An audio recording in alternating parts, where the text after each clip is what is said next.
La sombra del desván, por Lovecraft y Derleth. Mi tío abuelo, Uriah Garrison, no era hombre a quien conviniera contrariar. Moreno de cejas enmarañadas y revuelto cabello negro, cuando yo era niño su cara me aterrorizaba en sueños. Solo tuve trato con él durante mi infancia. Mi padre se peleó con él y murió en circunstancias extrañas, asfixiado en la cama a unas 100 millas de Arkham, que es donde vivía mi tío abuelo. Mi tía Sofía le maldijo y también murió al poco tiempo, como si algo invisible la hubiera empujado por unas escaleras. ¿Cuántos casos más habrá habido como estos? ¿Quién sabe? Nadie se atrevía a hablar sino en voz baja y temerosa de los poderes tenebrosos que obedecían a Uriah Garrison.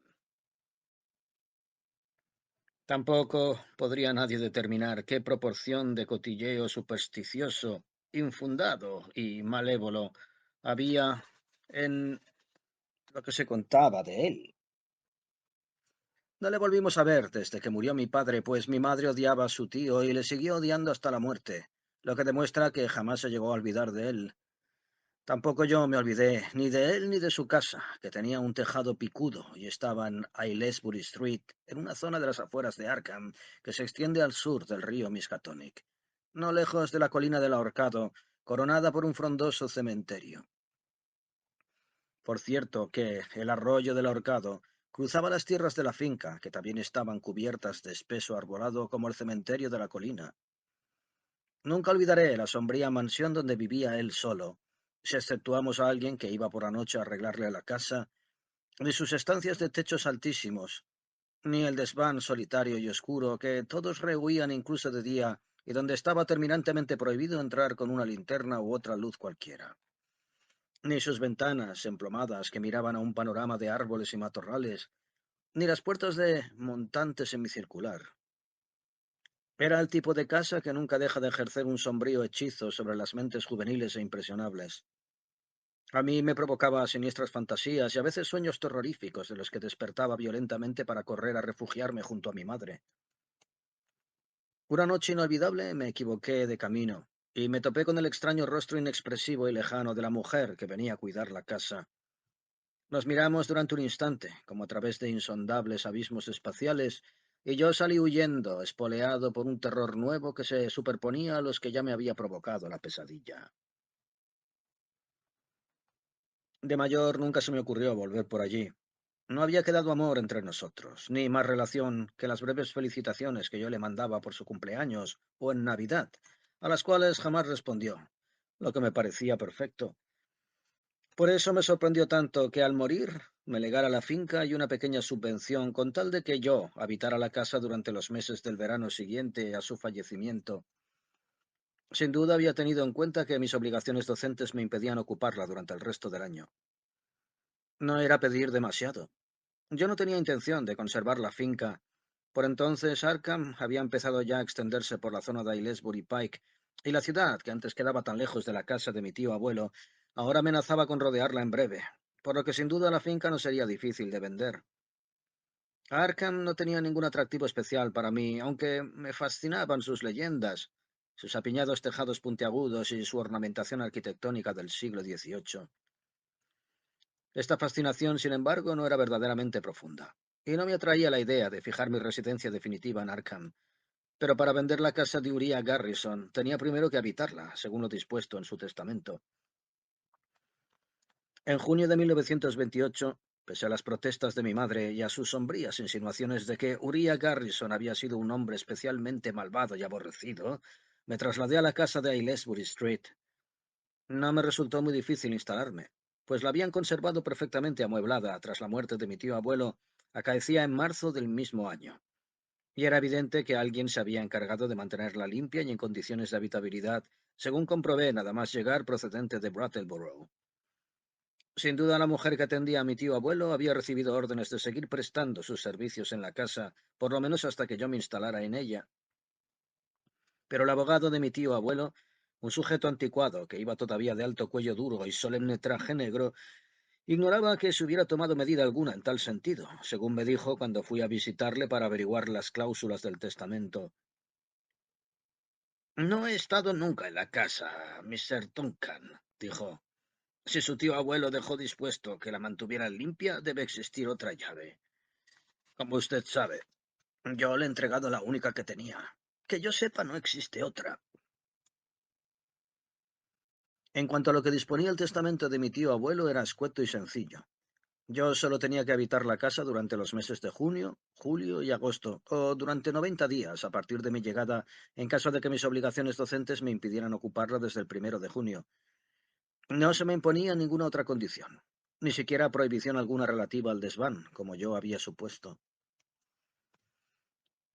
Al principio es posible que los vecinos le parezcan poco amistosos, replicó Mr. Saltonstall. Su tío abuelo era hombre de costumbres raras y les hizo muchos desaires. Supongo que le molestaba que se fuera instalando tanta gente en los alrededores de su propiedad, y a los vecinos, por su parte, también les debía molestar la altivez e insolidaridad de su tío abuelo, del cual comentaban que prefería la compañía de los muertos a la de los vivos, a juzgar por sus frecuentes paseos por el cementerio de la colina del Ahorcado. Al preguntarle qué aspecto había tenido el anciano durante sus últimos años, Mr. Saltonstall repuso: Era un viejo robusto y vigoroso, realmente duro, pero, como tantas veces sucede, en cuanto empezó a decaer se desmoronó rápidamente. Al cabo de una semana estaba muerto. De vejez, según el médico. ¿Y su estado mental? Pregunté. Mr. Saltonstall sonrió gélidamente. Bueno, Mr. Duncan, usted ya sabrá que el estado mental de su tío abuelo fue siempre un poco raro. Tenía ideas muy extrañas que resultan verdaderamente arcaicas. Me refiero, por ejemplo, a sus investigaciones sobre la brujería. Se gastó mucho dinero en estudiar los procesos de Salem, pero encontrará usted su biblioteca intacta y está llena de libros sobre el tema. Aparte, su interés obsesivo en esta única cuestión, era un hombre fríamente racional. Esto le describe bien. Sí, racional, insociable y altivo. Así pues, el tío abuelo Uriah Garrison no había cambiado los años transcurridos desde mi niñez, ahora que me acercaba a la treintena. Y la casa tampoco había cambiado. Todavía conservaba aquella atmósfera de espera vigilante, como una persona acurrucada para protegerse del frío mientras espera la llegada de la diligencia. No valdría una metáfora más moderna, pues la casa tenía 200 años, y aunque estaba muy bien cuidada, no le habían instalado luz eléctrica, y su fontanería era viejísima. Exceptuando su contenido y algunos artesonados, la casa en sí carecía de valor. Pero en cambio el terreno valía mucho, debido, como he dicho, al crecimiento de Arkham por aquellas partes. El mobiliario era de cerezo, caoba y nogal negro, y sospeché que si lo viera Rhoda, mi novia, querría conservarlo para cuando tuviéramos casa propia. Yo pensaba que con el dinero que nos procurara la venta de la finca y el mobiliario, podríamos construirnos una casa para nosotros y mantenerla con mi sueldo de auxiliar del departamento de inglés y el suyo de profesora de filología y arqueología. 3 meses no era demasiado tiempo para vivir sin luz eléctrica, y también podría soportar su deficiente fontanería durante esas semanas, pero en el acto decidí que no estaba dispuesto a prescindir del teléfono. Así que cogí el coche y me acerqué a Arkham para encargar que me lo instalaran sin demora. Ya que estaba en el centro de la ciudad, me detuve en la oficina de telégrafos de Church Street y envié sendos telegramas a mi madre y a Rhoda, comunicándoles mi llegada e invitando a Rhoda a que viniera cuando quisiera para inspeccionar mi recién adquirida propiedad. También aproveché para hacer una buena comida en uno de los restaurantes y comprar unas pocas provisiones necesarias para mis desayunos, a pesar de que no me apetecía nada tener que encender el viejo fogón de la cocina. Por fin regresé, fortalecido contra el hambre para el resto del día. Me había llevado conmigo varios libros y documentos que me hacían falta para la tesis doctoral en que estaba trabajando, y sabía que la biblioteca de la Universidad del Miskatonic, que quedaba a menos de una milla de mi casa, me ofrecería toda ayuda adicional que pudiera necesitar. Thomas Hardy y el condado de Wessex no constituía un tema tan abstruso como para tener que recurrir a la Widener o a otra de las grandes bibliotecas universitarias. Así pues, me dediqué a mi tesis hasta el anochecer de mi primer día de estancia en el viejo caserón de Uriah Garrison. A esa hora, fatigado, me acosté en la habitación que había sido de mi tío abuelo, en el segundo piso de la casa, en vez de hacerlo en el cuarto de los huéspedes que estaba en la planta baja. A última hora del día siguiente me sorprendió una visita de Rhoda. Llegó sin avisar, al volante de su roadster. Rhoda Prentice era un nombre demasiado cursi para una joven tan airosa, tan llena de vitalidad y energía. No oí llegar el coche y solo supe de su presencia cuando abrió la puerta delantera de la casa y me llamó. Adam, ¿estás en casa? De un salto salí del despacho donde estaba trabajando, a la luz de una lámpara, pues al día era oscuro y tormentoso. Y allí me la vi, con el largo cabello rubio, goteando lluvia, los labios entreabiertos y los limpios ojos azules tomando nota con viva curiosidad de todo lo que se hallaba a su alcance. Pero cuando la tuve entre mis brazos, un leve estremecimiento recorrió su cuerpo. ¿Cómo vas a soportar 3 meses en esta casa? Exclamó. Está hecha aposta para tesis doctorales, respondí. Aquí no hay nada que me perturbe. Pues a mí me perturbaría toda la casa, Adam, replicó con una seriedad insólita. ¿No notas en ella algo maligno? Lo maligno que había ya se ha muerto. Mi tío abuelo. Pero te confieso que cuando vivía la casa entera trasudaba malignidad. Y la trasuda. Eso sí crece en residuos psíquicos. Parecía como si Rhoda fuera a añadir algo, pero yo cambié de conversación. Llegas justo a tiempo de que nos vayamos a Arkham a cenar. Al pie de French Hill hay un restaurante francés antiguo muy interesante. No contestó nada, pero mantuvo un ligero ceño durante un rato como si se hubiera quedado con algo dentro. Sin embargo, durante el transcurso de la cena volvió a recuperar su humor habitual. Habló de su trabajo, de nuestros planes, de nosotros dos, y pasamos más de 2 horas en el restaurante. Luego regresamos a casa. Era natural que se quedara a pasar la noche en el cuarto de los huéspedes, que además estaba debajo del mío, y podía avisarme dando golpes en el techo si necesitaba algo, o si, como dije yo, te perturba el residuo psíquico. Pese, sin embargo, a bromear, me había dado cuenta de que en la casa, al llegar mi novia, se había producido como un aumento del nivel de vigilancia. Era como si la casa hubiera arrojado de sí toda indolencia, como si de pronto se hubiera tenido que poner alerta, como si husmeara algún peligro o presintiera de algún modo mi intención de venderla a quien la iba a derribar sin piedad. Esta sensación fue en aumento durante toda la velada, y me provocó, como respuesta, un inexplicable pero inconfundible sentimiento de compasión. En realidad tampoco tenía por qué extrañarme tanto, pues las casas van adquiriendo poco a poco una atmósfera, y una casa de más de 2 siglos tiene más atmósfera que otra más moderna. Precisamente son estas casas que tanto abundan en Arkham las que dan a la ciudad su peculiar distinción. Y no me refiero solo a los tesoros arquitectónicos, sino también al ambiente de las casas, al saber acumulado y a los ecos legendarios de las vidas humanas nacidas y consumidas dentro de los límites relativamente pequeños de la ciudad. Y desde aquel momento también empecé a darme cuenta de otra cosa, asimismo relacionada con la casa, pero perteneciente a un plano distinto. No es que se me hubiera contagiado la reacción instintiva de Rhoda, sino sencillamente que su llegada aceleró los acontecimientos, el primero de los cuales sucedió aquella misma noche. Después he pensado que la aparición de Rhoda precipitó unos hechos que de todas maneras iban a haber ocurrido, pero que, en el curso normal de las circunstancias, se habrían producido de modo más insidioso. Aquella noche nos acostamos tarde. Yo caí dormido al instante, pues la casa estaba alejada del tráfico de la ciudad, y en ella tampoco había los crujidos o chasquidos tan frecuentes en los caserones antiguos. En el piso de abajo, Rhoda se movía inquieta por la habitación, y todavía estaba levantada cuando yo me dejé caer en el sueño. Era después de medianoche cuando algo me despertó. Durante unos segundos permanecí inmóvil hasta despabilarme del todo. ¿Qué es lo que me había arrancado del sueño? ¿El sonido de una respiración que no era la mía? ¿Una presencia muy próxima? ¿Algo que había en la cama o las tres cosas a la vez?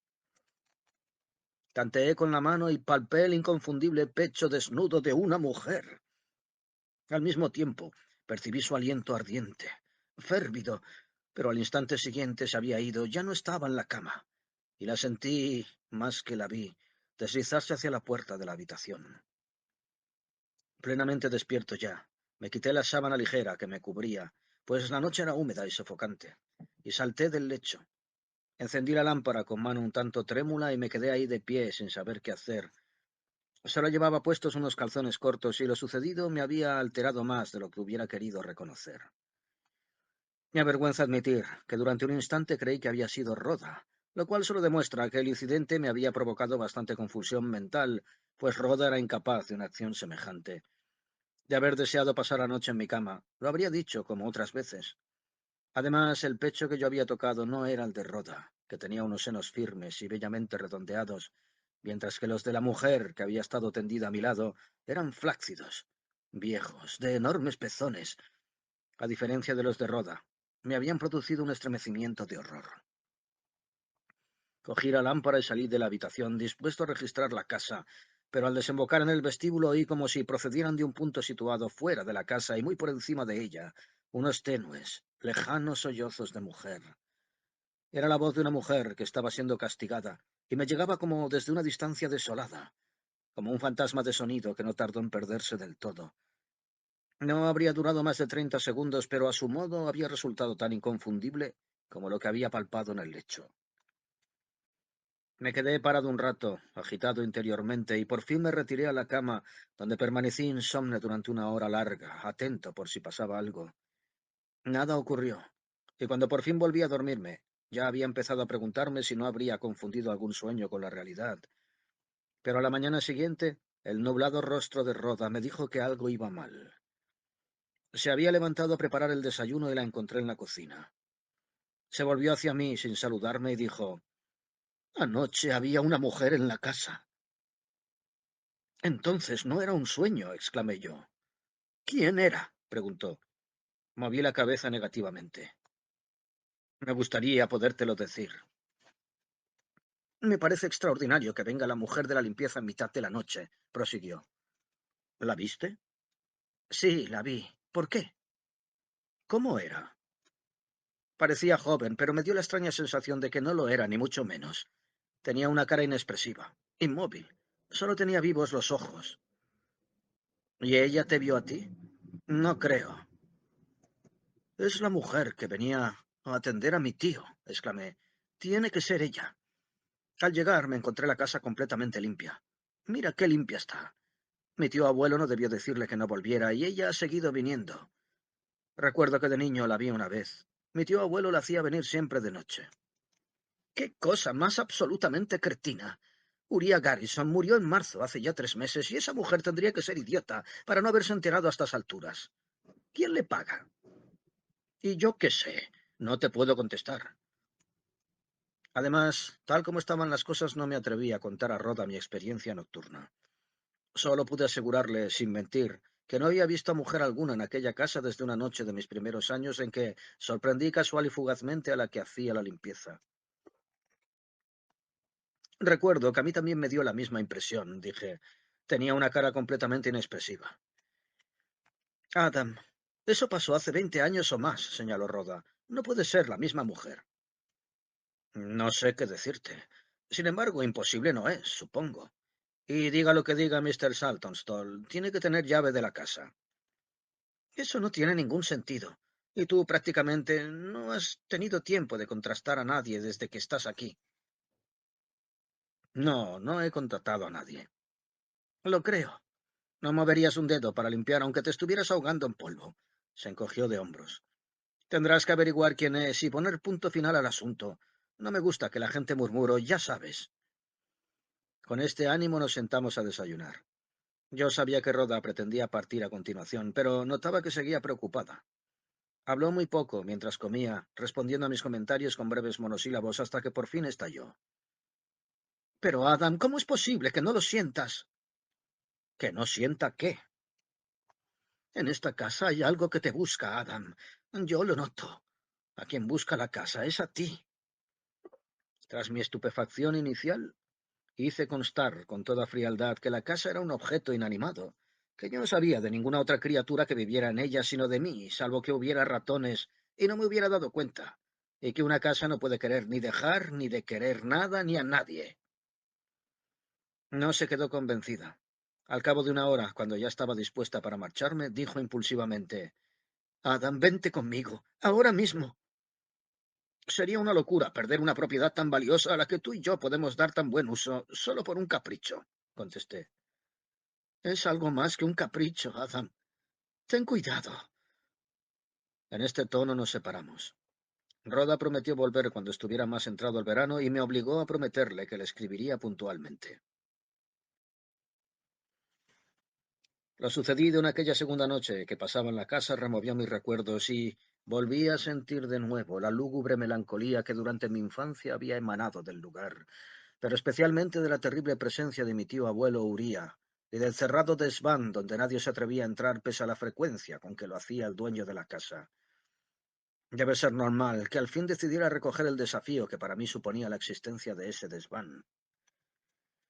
La lluvia del día anterior había dado paso a un sol intenso que se derramaba, desde las ventanas apropiadas por toda la casa, dándole un aire gallardo y gentil que nada tenía de siniestro. Era uno de esos días en que todo lo sombrío y ominoso parece lejano. No vacilé en encender una lámpara que dispersara las tinieblas del desván, que no tenía ventanas, y me lancé hacia las alturas de la casa provisto de todas las llaves que me había facilitado Mr. Saltonstall. No hizo falta ninguna. La puerta estaba abierta, y el desván vacío, pensé al entrar, pero no lo estaba del todo. En el centro de aquel tabuco abuhardillado había una sola silla, y encima de ella varias prendas vulgares y otra que no lo era tanto, diversas ropas de mujer, y una máscara de goma, de esas que se ajustan a las facciones de quienes la llevan puesta. Avancé hasta la silla, asombrado, y dejé la lámpara en el suelo para mejor examinar lo que había encima. Lo que había era lo que había visto en el primer vistazo. Un vestido corriente de algodón estampado con un dibujo anticuadísimo de cuadritos en distintos tonos de gris, un delantal, un par de guantes de goma de los que se pegan a la piel, medias elásticas, zapatillas de andar por casa y la máscara. Esta última, luego de examinada, resultó ser bastante común, a excepción de que iba provista de cabellos. Los vestidos bien podrían haber pertenecido a la mujer de la limpieza de mi tío abuelo, Uría. Habría sido muy propio de él no permitirle cambiarse de ropa sino en el desván, pero esta hipótesis no sonaba muy convincente, desde luego, teniendo en cuenta sobre todo el cuidado que siempre había tenido en que nadie más que él entrara en aquella buhardilla. La careta era más difícil de explicar. No estaba seca y agrietada, como lo habría estado de llevar varios años sin usar. Al contrario, estaba suave y flexible, lo que resultaba aún más intrigante. Además, igual que el resto de la casa, el desván estaba impecablemente limpio.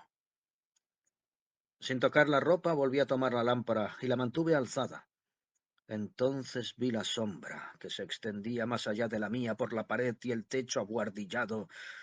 Era una superficie monstruosa, deforme, ennegrecida, como si una inmensa llamarada hubiera grabado esa imagen en las tablas del desván. La estuve contemplando durante un rato antes de darme cuenta de que, aún grotescamente contrahecha, guardaba cierta semejanza con una figura humana. La cabeza, sin embargo, pues la cosa poseía una especie de excrescencia informe en el sitio de la cabeza, no se parecía a nada y resultaba horrible. Me acerqué para verla en detalle, pero al aproximarme sus contornos se difuminaron. Sin embargo, tenía toda la superficie de haber sido como cauterizada en la madera por un chorro de fuego abrasador. Retrocedí de nuevo hasta la silla y un poco más. La sombra parecía haberse producido como consecuencia de una llamarada que hubiese brotado a nivel del suelo. Tenía una angulación extraña e inexplicable. Me di la vuelta entonces y traté de localizar el punto de donde pudiera haber surgido lo que había provocado aquella alteración en el techo y la pared. Al darme la vuelta, la lámpara iluminó el lado opuesto del desván y puso de manifiesto en el punto donde yo buscaba la existencia de una abertura entre el techo y el suelo, pues en ese lado del desván no había pared. El agujero no era mayor que el que necesitaría un ratón, y al momento supuse que, en efecto, no era más que una ratonera. No habría retenido mi atención durante más de un segundo de no haber sido por lo que había pintado con tiza u óleo de color rojo vivo a su alrededor. Una secuencia de curiosas líneas anguladas que me parecieron completamente distintas de cualquier diseño geométrico conocido y que estaban dispuestas de tal modo que el agujero del ratón quedaba en el centro de las mismas. Inmediatamente pensé en el gran interés que siempre había manifestado mi tío abuelo por la magia, pero no estos. Estos no eran los habituales pentáculos, tetraedros y círculos de la brujería, sino más bien todo lo contrario. Acerqué la lámpara a las líneas y las examiné. De cerca solo eran rayas, sin más. pero vistas desde el centro del desván componían una especie de diseño desconocido que sugería otras dimensiones, según se me ocurrió pensar. Era imposible determinar cuánto tiempo llevaban allí, pero no parecía haber sido trazadas recientemente, es decir, durante los 3 últimos decenios. También era posible que tuvieran un siglo. Mientras reflexionaba sobre el significado de la extraña sombra y del diseño pintado enfrente de ella, empecé a adquirir conciencia de que en el desván se había ido produciendo como una especie de tensión. Era algo verdaderamente indescriptible, pero lo que yo sentía, qué raro hace ponerlo en palabras, es como si el desván estuviera conteniendo la respiración. Empecé a inquietarme cada vez más, como si no fuera el desván, sino yo el que estaba siendo examinado. La llama de la mecha osciló y empezó a echar humo, y la habitación entera pareció oscurecerse. Durante un momento, fue como si la Tierra de pronto se hubiera puesto a girar al revés o algo así, y yo hubiera quedado suspendido durante un instante en el espacio exterior antes de precipitarme en una órbita propia, pero esta impresión fue fugaz. La Tierra reanudó la regularidad de su giro, la habitación se iluminó, la llama de la lámpara se serenó. Salí del desván a toda prisa, casi indignamente, perseguido por todas las habladurías de mi infancia. Súbitamente escapadas ahora del almacén de la memoria, me sequé las gotitas de sudor que se me habían formado en las sienes. Apagué la lámpara de un soplido e inicié considerablemente agitado el descenso de la escarpada escalera. Para cuando llegué a la planta baja había recuperado mi compostura. Pero ya no me resultó tan fácil dar de lado las aprensiones de mi novia con respecto a la casa en que había acordado pasar el verano. Me enorgullezco de ser un hombre metódico. En sus momentos frívolos, Rhoda me llama pedante, pero solo refiriéndose naturalmente a mi interés por libros, escritores y cuanto en general se relaciona con la literatura. Da igual. El caso es que la verdad, dígase como se diga, no es por ello menos verdad. Una vez recobrado de la breve, aunque terrorífica experiencia sufrida en el desván, que además había venido a agregarse a los sucesos de la noche anterior, decidí llegar hasta el fondo del asunto y descubrir alguna explicación verosímil para lo ocurrido en ambas ocasiones. ¿Acaso me había hallado las 2 veces en estado alucinatorio? ¿O no? Evidentemente había que empezar la investigación por la mujer de la limpieza. Telefoneé inmediatamente a Mr. Saltonstall, pero se limitó a confirmarme lo que ya me había dicho, que él no sabía de ninguna mujer de la limpieza. No tenía conocimiento de que mi tío abuelo hubiera tenido ama de llaves o asistente de cualquier tipo, y que él supiera, no existía ninguna otra llave de la casa. Usted comprenderá, Mr. Duncan, terminó Mr. Saltonstall, que su tío abuelo era un hombre retraído y solitario, reservado al máximo. Lo que quería que no se supiera no se sabía. Pero, si me permite una sugerencia, ¿por qué no investiga entre los vecinos? Yo solo he estado 1 o 2 veces en la casa, pero ellos han tenido durante años en observación. No hay muchas cosas que los vecinos no puedan descubrir. Le di las gracias y colgué. Pero abordar a los vecinos equivalía a un ataque frontal, y además la mayoría de las casas estaban bastante lejos de la de mi tío abuelo. La más próxima estaba a 2 parcelas de distancia, según se salía del viejo caserón, a la izquierda. No había observado en ella muchos signos de vida, pero me asomé a la ventana para verla mejor y divisé en el porche a una persona tomando el sol en una mecedora. Reflexioné durante unos minutos sobre la mejor forma de abordarla, pero no se me ocurrió nada mejor que ir directamente al grano. Con que salí de casa y bajé por el camino que conducía a la del vecino más cercano. Al cruzar la valla vi que el ocupante de la mecedora era un viejo. Buenos días, caballero, le saludé. Vengo a ver si puede usted ayudarme en un asunto. El viejo cambió de postura. ¿Quién es usted? Me identifiqué, lo cual despertó inmediatamente su interés. Con que Duncan, ¿eh? Nunca le oí al viejo hablar de usted, pero tampoco hablé con él más de 10 o 12 veces. ¿En qué puedo servirle?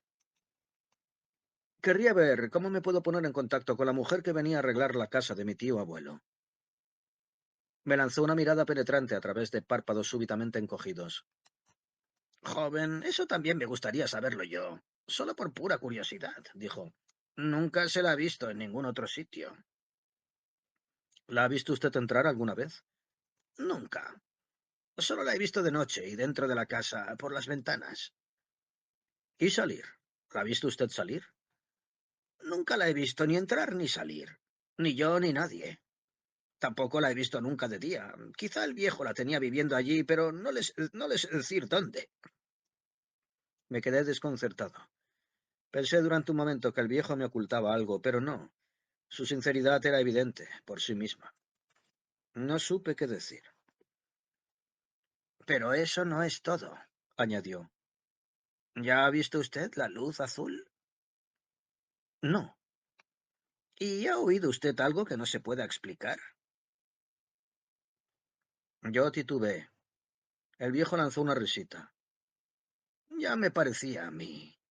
El viejo Garrison se traía algo entre manos y no me extrañaría que se lo siguiera trayendo.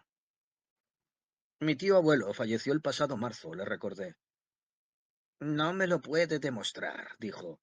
Sí, yo vi una capa de muerto que le sacaban de la casa y la llevaban al cementerio de la colina del Ahorcado, pero no sé más. No sé quién o qué iba dentro. El anciano siguió hablando en este tono, hasta que no me cupo duda de que, aunque sospechaba muchas cosas, en realidad no sabía nada.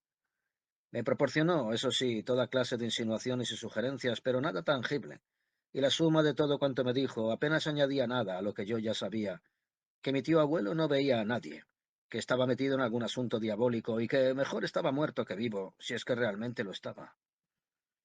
También había llegado a la conclusión de que algo marchaba mal en casa de mi tío abuelo. Admitió que, si lo dejaban solo, él de por sí no molestaba a los vecinos, y absolutamente solo le habían dejado desde que la vieja Mrs. Barton fuera un día a su casa para reconvenirle por tener a una mujer escondida, y al día siguiente la encontraron muerta en la cama de un ataque cardíaco. De terror, según dijeron. Era evidente que no había modo de conseguir más información sobre mi tío abuelo. A diferencia del tema de mi tesis doctoral, a este no hacían referencia a las bibliotecas, salvo la suya propia, a la que me trasladé al momento para encontrarme allí con un bloque casi macizo de libros antiguos y modernos sobre magia, brujería y supersticiones afines. Por ejemplo, el Malleus Maleficarum y tomos viejísimos de autores como Olaus Magnus Eunapius, de Rochas y otros. Aquellos títulos no tenían significado para mí. De Natura Daemonum de Anania, Quaestiu de Lamis de Viñate, Fuga Satanae de Estampa. Jamás había oído hablar de ellos. No cabía duda de que mi tío abuelo se había leído sus libros porque los tenía llenos de señales, anotaciones y llamadas. No eran difíciles de leer, a pesar de su arcaica impresión, pero todos trataban de temas parecidos. Los que interesaban a mi tío abuelo no se limitaban a las prácticas habituales en la magia y la demonología, sino que denotaban una persistente fascinación por los súcubi y por la retención de la esencia de una existencia a otra, sin olvidar la reencarnación, los demonios familiares, las venganzas mediante brujería, los encantamientos y demás. Yo no tenía intención de estudiarme los libros, pero me molesté en seguir el hilo de algunas de sus referencias bibliográficas sobre la esencia, y de pronto me encontré saltando de un libro a otro en pos de una argumentación que se iniciaba en la definición de la esencia, alma o fuerza vital, según la llamaban en los distintos libros. Seguía luego por capítulos sobre transmigración y posesión, y conducía por fin al modo de ocupar un cuerpo nuevo tras vaciarlo de su fuerza vital interior y sustituirla por la esencia de uno. La clásica teoría a que se puede aferrar un anciano que está al borde de la muerte. Todavía estaba enfrascado en los libros cuando llamó Rhoda desde Boston. «Boston», exclamé sorprendido. «No te has ido muy lejos». «No», contestó. «Es que me puse a pensar en tu tío abuelo y me paré aquí, en la biblioteca Widener, para echar una ojeada a algunos libros raros». «¿De brujería?», pregunté al azar. «Sí, Adam. Creo que debes irte de esa casa». «¿Y tirar a la basura una bonita herencia? Ni lo pienses». «Por favor, no seas testarudo. He estado haciendo algunas averiguaciones. Ya sé que eres un cabezota, pero créeme», dijo con gran seriedad. «Tu tío no pensaba en nada bueno cuando dejó esa disposición en el testamento. Quiere que estés ahí por alguna razón. ¿Te encuentras bien, Adam?» «Perfectamente». ¿Ha ocurrido algo?» Le conté en detalle lo que había ocurrido. Me escuchó en silencio. Cuando terminé, repitió: «Creo que debes marcharte, Adam». Me di cuenta de que estaba empezando a irritar su posesividad. El derecho que se atribuía a decirme lo que yo debía hacer o no, su convicción de saber mejor que yo lo que me convenía. «Me voy a quedar, Rhoda». le contesté. No te das cuenta, Adam. Esa sombra del desván. Por el agujero entró una cosa monstruosa y dejó esa sombra quemada allí, dijo. Me temo que solté una carcajada.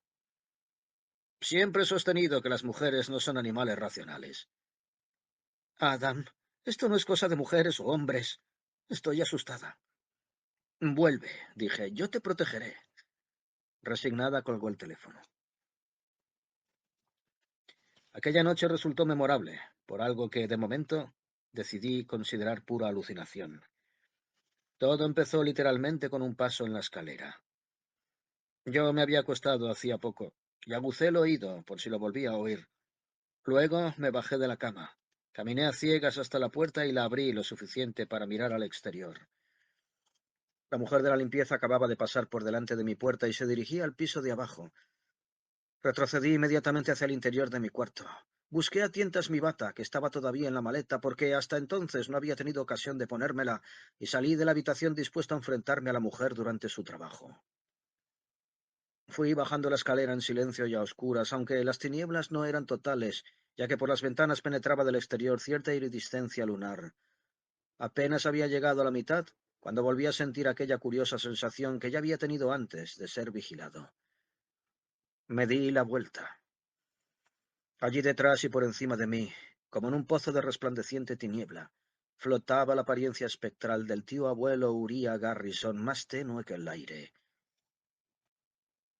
Durante un instante vi el rostro pesado y barbudo, ligeramente distorsionado por la claridad engañosa de la luna, los ojos febriles, las greñas despeinadas, los altos pómulos y la piel tirante de las mejillas, inconfundible. Pero al momento se desvaneció como un globo pinchado por un alfiler y se convirtió en una especie de culebrilla tenue o voluta espiral de alguna sustancia oscura que flotaba y se retorcía en el aire escaleras abajo, hacia donde yo me encontraba. Por fin desapareció como un jirón de humo. Permanecí helado de horror hasta que la razón volvió a recuperar el control de la mente. Me dije que acababa de sufrir una alucinación, lo cual no era de extrañar, habida cuenta de que me había pasado el día dándole vueltas a mi tío abuelo y a sus extrañas aficiones. En realidad, debería haber pensado que, en tal caso, lo normal habría sido verlo en sueños y no despierto. Pero en aquel momento estaba incluso dispuesto a poner en duda que me hallaba despierto. Tuve que pensar qué hacía yo allí en la escalera y recordé a la mujer de la limpieza. Sentía el impulso de refugiarme en mi cuarto y meterme en la cama, pero lo reprimí y seguí adelante. En la cocina había luz. A juzgar por el resplandor, debía ser un quinqué puesto al mínimo. Avancé en silencio hasta la puerta y me quedé inmóvil en un punto desde donde podía ver el interior. Allí estaba la mujer, limpiando, como siempre. Ahora era el momento de abordarla directamente y rogarle que explicara su presencia, pero algo me lo impidió. En aquella mujer había algo que me repelía. Se agitó el fondo de mi memoria y recordé a aquella otra mujer que había visto allí en mis años infantiles. Poco a poco, pero con certeza, me fui dando cuenta de que las dos eran la misma. Su faz impasible e inexpresiva no había cambiado en más de 20 años. Sus movimientos seguían siendo mecánicos y hasta parecía que llevaba el mismo vestido. Además, sabía intuitivamente que su cuerpo era el que había sentido junto a mí la noche antes. Cada vez me disgustaba más la idea de abordarla, pero me obligué a entrar en la habitación. Crucé el umbral de la puerta y me detuve, a punto de pedirle explicaciones. Las palabras no llegaron a salir de mis labios. La mujer se volvió. Durante unos instantes, nuestras miradas se cruzaron y en sus ojos vi sendos pozos de fuego ardiente que no eran ojos, sino mucho más. Epítome de la pasión y la avidez, cumbre de malignidad, encarnación de lo desconocido. Por lo demás, esta nueva confrontación no difirió de la acaecida en años pasados. La mujer no se movió. Su rostro, salvo los ojos, permaneció completamente desprovisto de expresión. Bajé la mirada incapaz de soportar la suya por más tiempo y retrocedí hacia las tinieblas del pasillo. Y corrí escaleras arriba a mi habitación, donde permanecí tembloroso, con la espalda apoyada en la puerta y la mente completamente confusa. Me daba cuenta de que aquel ser era algo más que una mujer, pero no sabía qué. Una criatura fantasmal al servicio de mi tío abuelo, obligada a retornar noche tras noche para ejecutar esos ritos de donde venía. Era un misterio. Mientras yo seguía en la misma posición, volví a oírla. Sus pasos comenzaban a subir la escalera. Durante unos instantes creí que venía a mi habitación, como la noche anterior, y me sentí helado de terror, pero pasó de largo y subió por la escalera que conducía al desván. A medida que se apagaba el ruido de sus pasos, me fue volviendo el valor y me atreví a abrir la puerta y mirar. Todo estaba a oscuras. Pero no. En lo alto de la escalera, por debajo de la puerta del desván, se filtraba un resplandor azul. Cuando empecé a subir la escalera, observé que el resplandor azul disminuía en intensidad. Cada vez más envalentonado abrí enérgicamente la puerta. No había señal alguna de la mujer, pero allí al fondo, en el ángulo que formaba el techo y el suelo, la luz azul que había visto filtrándose por debajo de la puerta desaparecía como si fuera agua por el agujero del ratón. Y las líneas pintadas a su alrededor resplandecían como con luz propia que se fue apagando mientras la observaba. Encendí una cerilla y la mantuve alzada. Las ropas que llevaba la mujer estaban como antes, encima de la silla. Y la careta. Avancé hasta la silla y toqué la máscara. Estaba caliente. La cerilla me quemó los dedos y se apagó. Todo quedó negro, como la pez, pero sentí que de la ratonera emanaba un poder que me arrastraba hacia ella. Era como una pulsación consciente y maligna, de tal intensidad, que si no huía inmediatamente de allí, me obligaría a ponerme de rodillas e intentar seguir a la luz azul. De nuevo la tierra pareció detener su giro. El tiempo dio como un bandazo y me envolvió una nube de espanto que me paralizó. Permanecí en pie, como una estatua. Entonces de la ratonera empezó a emanar una espira de luz azul como una voluta de humo luminoso flotando en la oscuridad, ramificándose, fundiéndose consigo misma, amenazando con invadir todo el desván. Esta visión rompió el hechizo que me tenía petrificado.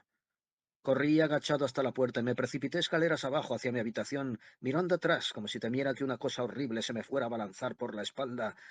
Nada vi sino negrura, nada sino oscuridad. Entré en mi dormitorio y me dejé caer vestido en la cama.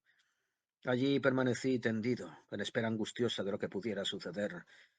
Sabía que Rhoda tenía razón y que debía irme, pero al mismo tiempo sentía una extraña repugnancia a dejar la casa de Aylesbury Street, y no ya por la herencia, sino por una especie de vínculo espantoso, casi como un parentesco que me mantenía atado a ella.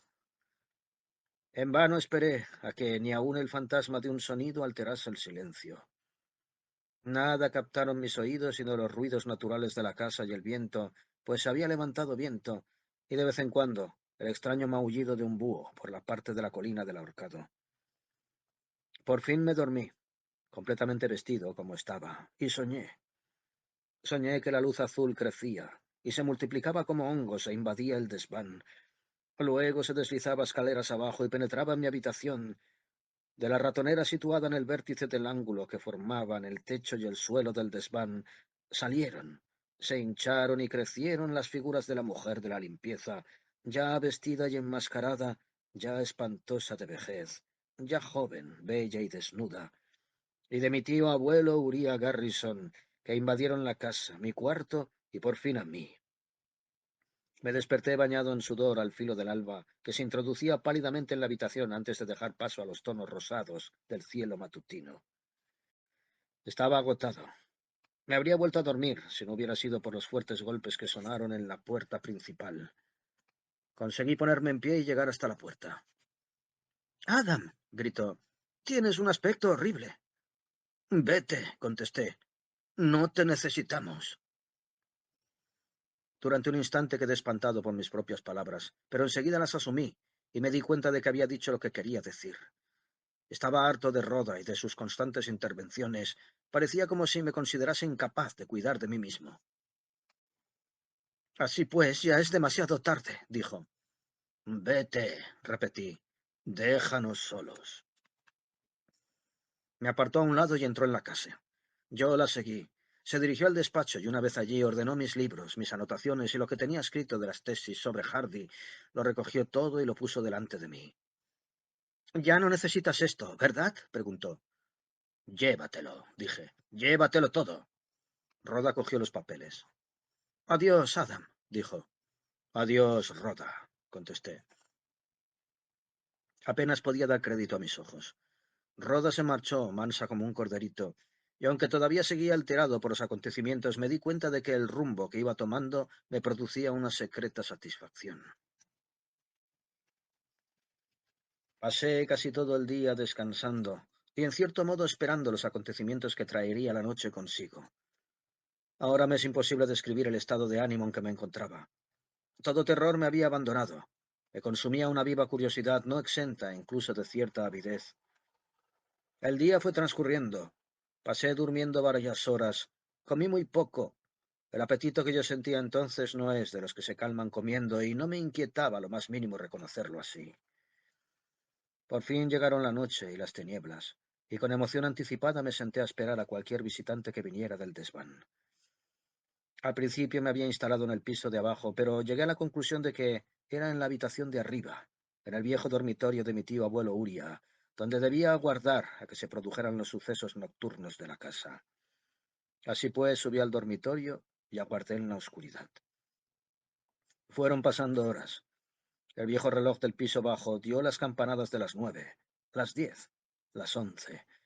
Esperaba oír de un momento a otro las pisadas de la mujer en la escalera, de la mujer llamada Lilith, pero el primer fenómeno que se produjo fue la aparición de la luz azul deslizándose por debajo de la puerta como en el sueño. Pero ahora ni estaba dormido, ni soñando. La luz azul siguió entrando hasta llenar la habitación y permitirme distinguir la forma desnuda de la mujer y la figura fluida y a medio formar de mi tío abuelo Uría, que crecía de tamaño y proyectaba como un tentáculo de humo hacia donde estaba yo. Y en ese momento percibí otro caso más que me llenó de un súbito terror. Olía a quemado y oí el crepitar de las llamas. Del exterior me llegó la voz de Rhoda llamándome «¡Adam! ¡Adam!». La visión se desvaneció. Lo último que vi fue una expresión de terrible furor deformando la faz espectral de mi tío abuelo y la rabia de la mujer que parecía joven y bella en aquella vaga luminosidad, pero que de pronto se transformó en una bruja horrible. A continuación me abalancé a la ventana y la abrí. «¡Rhoda!», grité. No había descuidado ningún detalle. En el antepecho de la ventana había apoyada una escalera de madera. La casa ardió hasta los cimientos y con ella todo cuanto contenía. El incendio no afectó a la herencia de mi tío abuelo. Como dijo Mr. Saltonstall, yo estaba cumpliendo las condiciones impuestas cuando circunstancias ajenas a mi voluntad me habían impedido continuar. Así pues, heredé la finca, la vendí y Rhoda y yo nos casamos. Pese a sus manías insistentemente femeninas. Yo fui la que le prendió fuego, dijo.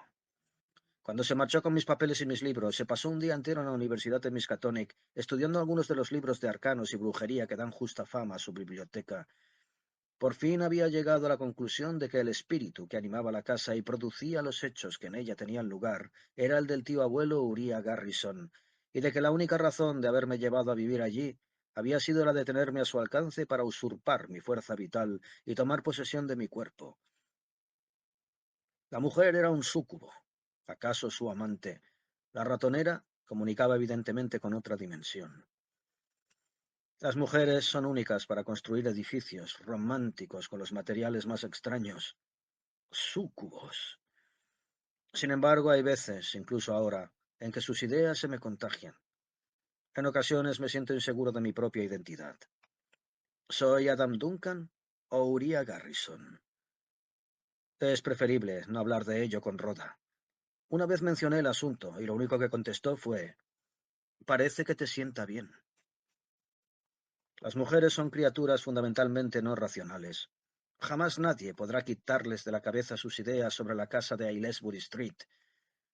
A mí, lo que me mortifica es verme incapaz de ofrecer una explicación más racional que la suya, una explicación que dé plena respuesta a todas las preguntas que me hago cuando me siento a pensar en aquellos hechos en que tan pequeño pero importante papel desempeñé.